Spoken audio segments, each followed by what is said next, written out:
Hi, my name is dr.ahmath. In this video lecture, we are going to discuss about orthogonal subspaces. We're going to talk about the definition of the orthogonal subspaces and also the examples of the orthogonal and non-orthogonal subspaces. So let's first of all discuss about the orthogonal vectors. We call the two vectors as orthogonal if the angle between them is 90 degrees. And algebraically, we can define this, we can identify the orthogonal vectors by just multiplying them as an inner matrix multiplication. So essentially, transpose of the first vector multiplied to the second vector, or so-called scalar multiplication, should be equal to 0. Well, for example, if you are given two vectors, so let's say -2 and 1 vector, and the second vector, let's say, is 1 and 2, then these two vectors are orthogonal, and we can check this by multiplying them. So the transpose of the first vector, so let's say this is going to be the u vector, and this, let's say this is the v vector, and the u transposed to the v is going to be equal to, so the transpose of the first vector is -2 and 1, right? It's going to be the row vector multiplied to the 1 and 2 is going to give you, so the -2 times the 1, it's going to be -2. 1 times the 2, it's going to be +2, and it's going to be equal to 0. Okay, so these two vectors are orthogonal, and we can check this by multiplying multiplying these two vectors as a scalar multiplication. So please note that the 0 vector is going to be orthogonal to any other vector, right? Because the 0 vector multiplied to any other vector as a scalar product is going to give you a 0. Well, what we call as an orthonormal vectors is that, so the two vectors should be the unit vectors and at the same time orthogonal to each other. So if these two conditions are fulfilled, they are going to be orthogonal. Orthonormal vectors are. So the very popular examples of the orthonormal vectors are the simply I and j vectors. So essentially, let's say you are given the I vector, and if you remember, the I vector is going to have the components 1 and 0, and the j vector is going to have the components 0 and 1. So their lengths are equal to the 1, so this is the I, and this is the j, and at the same time, they are orthogonal to each other. So how we can check whether their length is equal to the 1 and they are orthogonal algebraically? So what we can do is we can multiply the I transpose to the I, which is going to be the norm of this I vector in the square. So since the length is equal to the norm of the vector, which should be equal to the 1, then the length in the square should be also equal to the 1, right? So we can just check this by multiplying the I to the I and check whether this is equal to the 1. And indeed, for this vector, it's going to be equal to the 1. So 1, 0 times the 1, 0 is going to be equal to the 1. At the same time, j transposed to the j, which is the norm of the j vector in the square, should be also equal to the 1 because we assume that they have to be unit vectors in order to be orthonormal vectors. And at the end, so the I transposed to the j, the scalar multiplication of these two vectors should be equal to the 0, and this is indeed equal to the 0 for these two vectors. Okay, so essentially we have to check 3 multiplications now. So the multiplication of every vector to itself, plus the multiplication of the two vectors to each other. Okay, so when we multiply the vectors to themselves, it should be equal to 1, and when we multiply the vectors to each others, they have to be equal to the 0. So now let's go back to our example was the two vectors u and v, which were not unit vectors. So if you remember, I've got this example where we put this vector was the coordinates -2 and 1. And at the same time, we used to have this vector v was the coordinates 1 and 2, right? So you see, so they are perpendicular, they are orthogonal, but they are not unit. But at the same time, it is easy to get the vector on the same direction as the v. So this is going to be the v vector, and let's denote this as the v prime. On the same direction as the v, so which is going to be the unit vector, by just dividing the v to its lengths. So the v prime is going to be equal to the v divided to the norm of the v. Okay, and the norm of this vector v is going to be simply square root of 1 in the square plus 2 in the square. And we have to basically divide the v to this number, which is the square root of 5. If you divide all of the components of the v to the square root of 5, it's going to be simply 1 divided to the square root of 5 and 2 divided to the square root of 5. Okay, so this is going to be the v prime. And the u prime, so let me denote this was this color, was the blue color. U prime is going to be the unit vector in the same direction as this vector u. And it's possible to obtain this in the same way as we did for the v prime. So the u prime is going to be the norm, so the u divided to the norm of the u. And you know, the norm of the u is going to be again square root of 5, right? So it's going to be 1 divided to the square root of 5 times to the minus 2 and 1. So the u prime is going to be minus 2 divided to the square root of 5 and 1 divided to the square root of 5. So, well, the vectors u and v are orthogonal vectors. So the u and v are orthogonal vectors. And at the same time, u prime and v prime are orthonormal vectors. So there are lots of applications of the orthonormal vectors. So later on, we are going to define so-called orthogonal matrices. The columns of all of those orthogonal matrices should be orthonormal.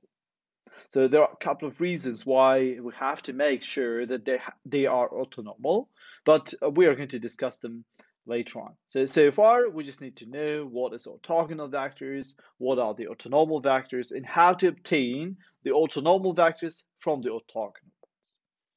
So now let's define the set of vectors, which are going to be our orthonormal set of vectors. So essentially, so if you have like a two vectors, right, u1 and u2, what you have to do is you just need to check whether their lengths are equal to 1 and their multiplication to each other are equal to 0.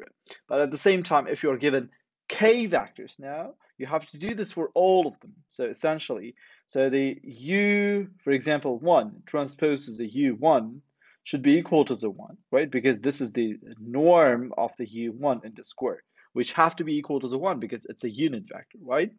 And the u1 transposes any u, for example, 2 or 3 or 4, doesn't matter. For example, 4 is going to be equal to 0 because they are perpendicular. So for example, if you have 4 vectors, u1, u2, u3, and u4, then the multiplication of every vector to itself should give you 1.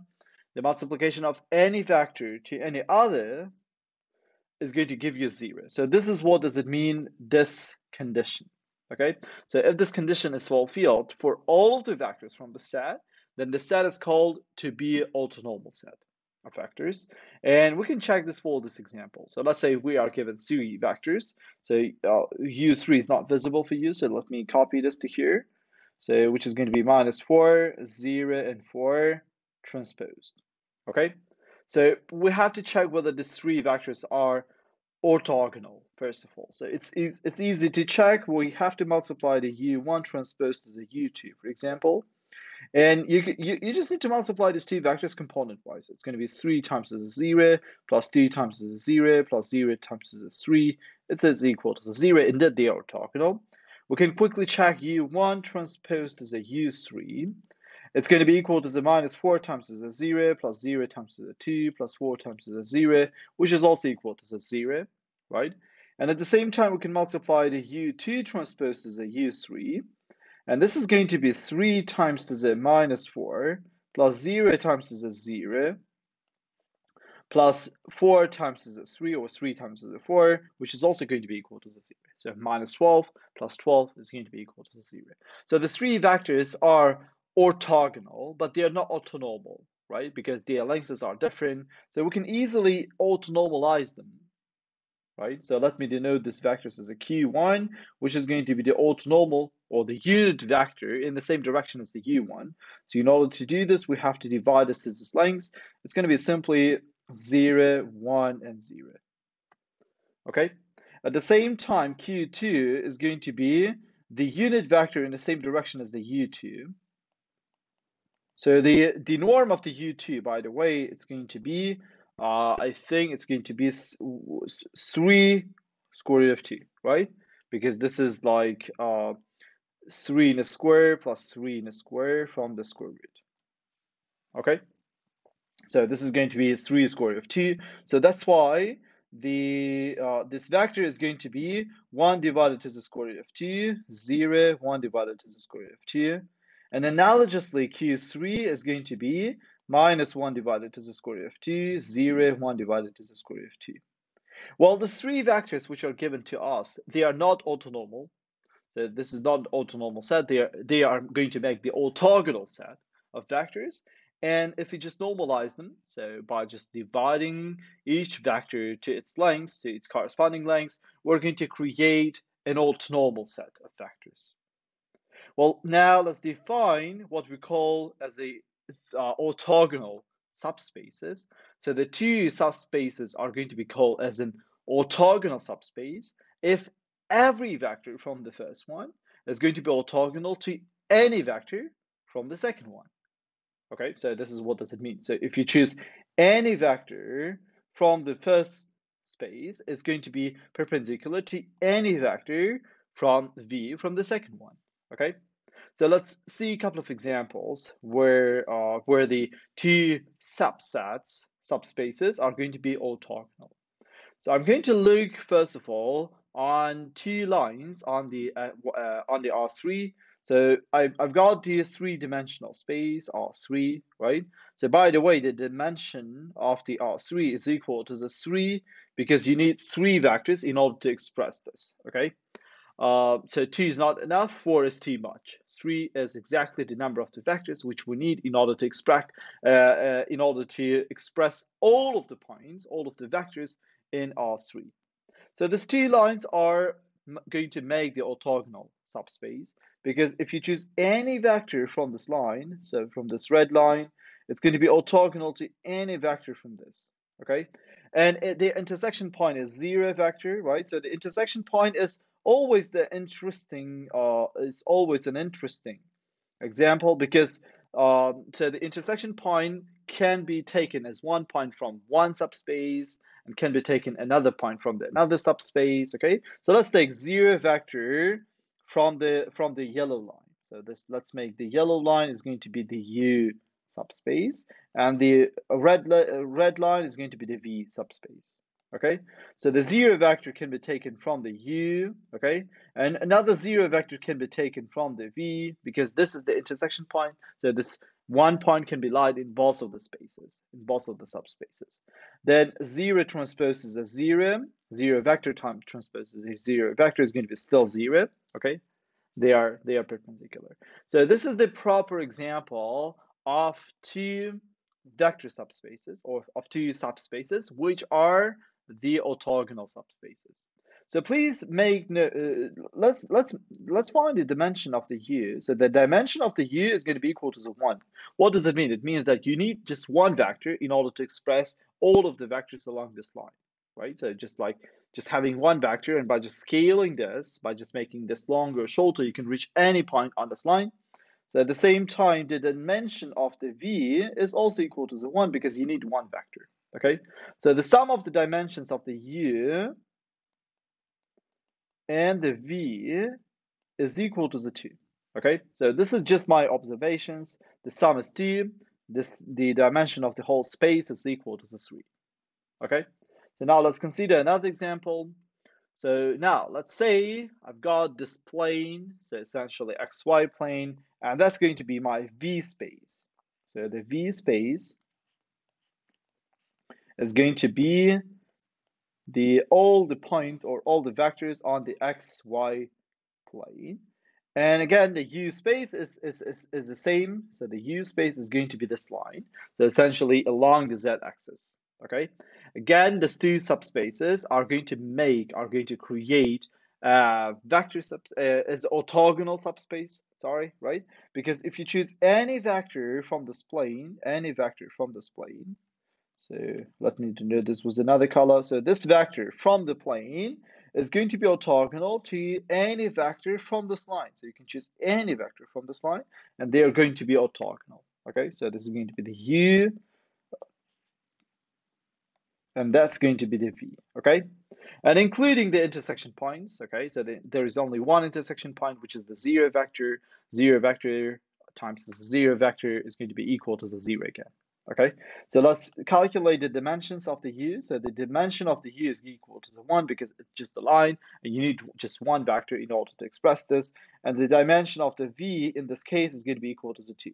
So please note that the dimension sum, so the dimension of the U plus the dimension of the V is going to be equal to the 3, while the dimension of the R3 is also equal to the 3. Okay, so please note that previous example, the sum of the dimensions were equal to the 2. It was smaller than the dimension of the whole space. And in this case, the dimensions of this 2 is equal to the 3, which is equal to the dimension of the whole space. And now let's consider our last example. So we are given a plane, so essentially xy plane, okay? And we are also given the zx plane, okay? So they look perpendicular, by the way, right? So this is going to be, let's say, my V space, so it's going to be xy plane. And this is going to be my U space, which is going to be xz plane, right? So, I mean, it's obviously, so they look perpendicular, right? But the problem is with their intersection vectors, okay? So all of these vectors along the x line are going to be on both of the subspaces. This is the intersection line, right? So let me denote this with the yellow line. So this is the intersection line, and all of these vectors are going to be light in both of the subspaces at the same time, okay? So for example, I can choose one vector from this line. So that's going to be my V, so which is going to be on this blue plane. And I can choose another vector, for example, U. And that's going to be from the yellow plane. Okay, so you see, so it's valid, right? So I'm choosing one vector from the blue, another vector from the U, okay? And they are not orthogonal. So the U, I mean, actually, they are parallel, right? So the U transposed to the V actually is not going to be equal to the 0, okay? So we found a counterexample. So essentially, we found the two vectors which are not orthogonal. It means that these two subspaces are not orthogonal, okay? So orthogonal doesn't mean algebraically. So the algebraically orthogonality doesn't mean that they are perpendicular or they look perpendicular. Algebraically, orthogonality means that any vector from one subspace is going to be orthogonal to all of the other vectors from the another subspace. Okay, so one way to understand whether the subspaces are orthogonal, not to just check their dimensionalities. So the dimensioning of the U in this case is equal to the 2. The dimension of the V in this case is equal to the 2 as well. And if you sum their dimensions, it's going to be equal to the 4, which is greater than the dimensions of the whole space of R3, which is equal to the 3. Yeah. So if the sum of the subspaces is more, so if the sum of the dimensions of your subspaces is more than the dimension of the whole space, it means that they can't be perpendicular. They can't be orthogonal simply. Okay, so this is one of the tests how we can check whether the two subspaces are orthogonal. So here were 3 examples of the subspaces which are orthogonal or non-orthogonal. So now we are going to talk about the vector subspaces of the matrices. So this is actually a theorem, so which tells you that, hey, if you're given some matrix A, and this is going to work for all of the matrices, the null space of this matrix is orthogonal to the row space, okay? So basically, if you remember, the null space is constructed as the span of the spatial solutions, or as the all possible linear combinations of the spatial solutions, right? S1 and so on, as K, okay? And if there is no spatial solution, so the number of the spatial solution is coming from the number of the free variables, and it is possible that there is no free variable. In this case, the null space is going to be simply the 0 vector, okay? And the row space is essentially the row space, or the column space of the A transpose is going to be simply the span of the rows of the matrix, row 1 and so on, row n, let's say. Okay, so essentially span. So the span means the all possible linear combinations of those vectors. Okay, so in order to create the planes or the lines or any spaces, we are going to just describe them using their basis. So using the vectors which can express this space. Okay, so well, it is possible. So it appears the null space is always orthogonal to the row space, and we can see this from this definition. So the null space actually contains all of the vectors x, which makes the multiplication ax to be equal to 0, right? So at the same time, the multiplication of the ax can be written like so. If I write down all of the k rows of this matrix A, okay, so let me put the k here then. So if you write down all of the k vectors, k rows of the matrix A, and if you multiply this to the x, it can be written as the every row multiplied to this column vector. Okay, so this is one of the multiplication of the matrices. Okay, and this has to be equal to the 0, right? Because this vector x is from the null space, is coming from the null space.